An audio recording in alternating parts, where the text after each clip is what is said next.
प्रशासन की दोषपूर्ण रवैया से है असंतुष्ट होकर बाढ़ घाट रामलीला समिति पदाधिकारी ने दिया धरना।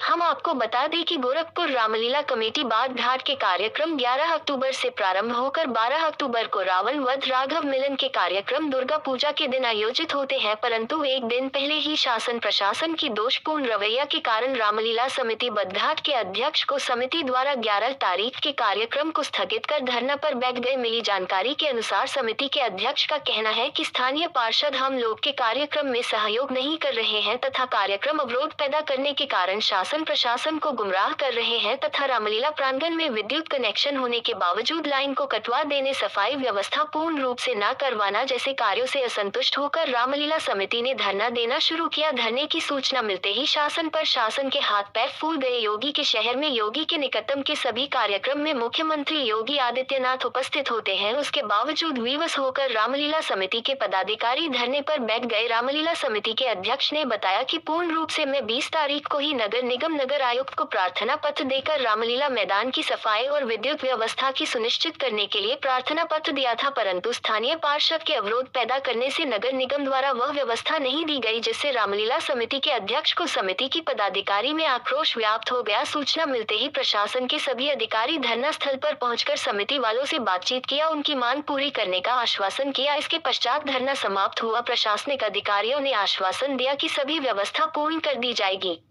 गोरखपुर से एसपी न्यूज लाइव भारत की रिपोर्ट। मीडिया से बात करते हुए रामलीला समिति के अध्यक्ष ने बताया कि अध्यक्ष जी, किस मामले को लेकर आप लोग यहाँ आज धरना कर रहे हैं, जबकि बड़ी ही राशि खुशी से रामलीला चल रहा था, रामलीला का मंचन हो रहा था, अचानक ऐसा क्या मामला आया कि आप लोग धरने पर बैठ गए?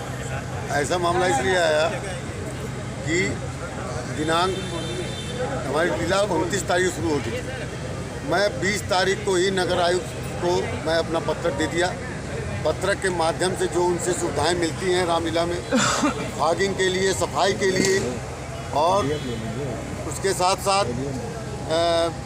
जो बिजली व्यवस्था नगर निगम करती है उसके लिए मैं लिख के दिया। उसका पहले भी हमको व्यवस्थाएं मिलती थी। नगर आयुक्त ने कहा कि आपके वहाँ का स्थानीय पार्षद विरोध कर रहा है, हम नहीं कर पाएंगे। फिर मैं दबाव बनाया तो भी इसके बाद फिर बिजली विभाग में गया, वहाँ नगर आयुक्त ने लाइन जोड़ा था, फिर उस लाइन को कटवाया और बिना मुझके पूछे जाते बिजली विभाग आके यहाँ लाइन काट दी। चूँकि कैंपर्स में खुद ही हम 65 किलोवाट का जनरेटर, 10 किलोवाट का हम बिजली कनेक्शन लिए हुए हैं और जिसका परमानेंट बिल भी जमा होता रहता है। कहीं से किसी प्रकार की अनियमितताएँ नहीं है और कमेटी स्वतः अपने संसाधन से, चंदा के माध्यम से और अपने संसाधनों के माध्यम से सारे कमेटी के खर्चे को वहन करती रहती है। फिर भी जो है स्थानीय पार्षद हर तरह से जो है सनातन, चूँकि स्थानीय पार्षद सपा समर्थित है, सपा का व्यक्ति है और सपा में वो पहले विकास प्राधिकरण बोर्ड में वह सदस्य भी नामित था और उसकी मंशा भी जो है गैर सनातनी कार्य करने की रहती है और वह जानबूझ के हमारे रामलीला के कार्यक्रमों में हर तरह से विधान उत्पन्न करने की कोशिश किया। गेट लगने में विरोध कर दिया। कल सुनने में आया कि कुछ ऐसा विवाद भी हुआ था जिसको लेके आप लोग कमेटी द्वारा बहुत ज्यादा बिजली विभाग की बदमाशी थी। बिजली विभाग आई और बिना जांच किए, बिना पूछे जांचे वो हमारे कैंपर्स की लाइन काट दिया। क्योंकि हमारी लाइन ऑलरेडी पैसा जमा था, सब कुछ जमा था और जो भी सरकारी पोलों में सरकार द्वारा लाइन दी जाती है वो भी लाइन काट दिया। लेकिन विवाद भी चल रहा है, क्या मामला है जो कि आप कल से इसको आज अचानक बंद करना पड़ा? देखिए, कोई ऐसा मामला नहीं था। कमेटी हमारी शांति ढंग तरीके से अपनी सनातनी परंपरा को निभाती है और 162 वर्षों से ये निभाई जा रही है। आप लोग भी देखते चले आए हैं और यहाँ मोहल्लेवासी भी यहाँ पे मौजूद हैं, वो भी देखते चले आए हैं। आखिर कहीं ना कहीं कष्ट हुआ है, तभी तो आज कमेटी ऐसा महत्वपूर्ण कदम उठा ली है कि हम अपने कार्यक्रम को आज बाधित कर रहे हैं। कहीं ना कहीं इसका सबसे अधिक तकलीफ इस कमेटी की होगी जो तन मन धन से आज सालों से तैयारी करती है, तब इस कार्यक्रम को आयोजित करती है। और एक पार्षद इतना भारी, सपा पार्षद इतना भारी पड़ जाता है कि प्रशासन रूप से प्रशासन भी उसकी मदद करने के लिए खड़ा हो जाता है। मैं तो समझ ही नहीं पाता हूँ कि प्रशासन किस तरीके से सफाइयों की मदद कर रहा है, वो भी योगी जी के शहर में, योगी महाराज जी की इतनी कड़े व्यवस्था के बाद।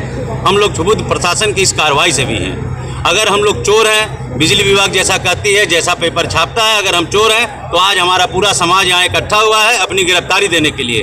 और अगर हम चोर नहीं हैं, अगर हमको चोर कहा गया है और हम चोर नहीं हैं, तो उस सभासद जो कि नाम के साथ लाली गुप्ता और उनके पति दिनेश गुप्ता का नाम भी आया है, उनकी अविलंब गिरफ्तारी कराई जाए, तभी हम लोग आज ये धरना से हटेंगे, वरना ये हम बंद नहीं करेंगे। होता है तो क्या रामलीला मंचन को बंद कर दिया जाएगा? और यदि बंद करते हैं तो इसका काफी नुकसान होता है। देखिए, नुकसान हम कभी चाहेंगे ही नहीं। सनातन परंपरा को हम लोग निभाते चले आए हैं। अपने बच्चों में ये संस्कार हम लोगों ने दिया है कि अपने धर्म से जुड़ें। आज अगर ये हम बंद कर रखें तो इसका कष्ट सबसे अधिक हमको भी है। और बंद करने का कारण क्या है? क्या ये प्रशासन नहीं जानना चाहेगी? प्रशासन ये भी तो जाने कौन सा हम लोग चोर हो गए हैं, क्या हम लोग चोरी करते हैं, अपने जेब से रुपया देते हैं, अपनी दुकानों को बंद करके इस कार्यक्रम को ऑर्गेनाइज करते हैं, इस जुलूस का रूपरेखा तैयार करते हैं चोर सुनने के लिए या चोर बनने के लिए। आज हम समाज को सबसे अधिक टैक्स देने वाले व्यापारीगण यहाँ बैठे हुए हैं। हम चोर हैं? अगर चोर है तो मेरी गिरफ्तारी हो। ऐसा सुनने में आ रहा था कि अगर पूरी तरह मांगे नहीं पूरी की तो सर्राफा मंडल भी अनिश्चितकालीन के लिए बंदी करने जा रहा है। बिल्कुल, आप सिर्फ सर्राफा मंडल की बात ना कीजिए। अगर हम लोगों की मांगे नहीं मानी जाती है या इस पे कार्रवाई नहीं होती है तो सर्राफा मंडल ही नहीं, पूरा गोरखपुर के व्यापार बंद होंगे। हमारे वहाँ दवा संघ मौजूद है, कपड़ा संघ मौजूद है, तमाम व्यापारिक संगठन यहाँ मौजूद है। सभी लोगों का हमें सहयोग प्राप्त है और ये सहयोग हमें नहीं, हमारी सनातनी परंपरा को प्राप्त है, जो भगवान श्री राम से जुड़े हैं और उनमें आस्था रखते हैं।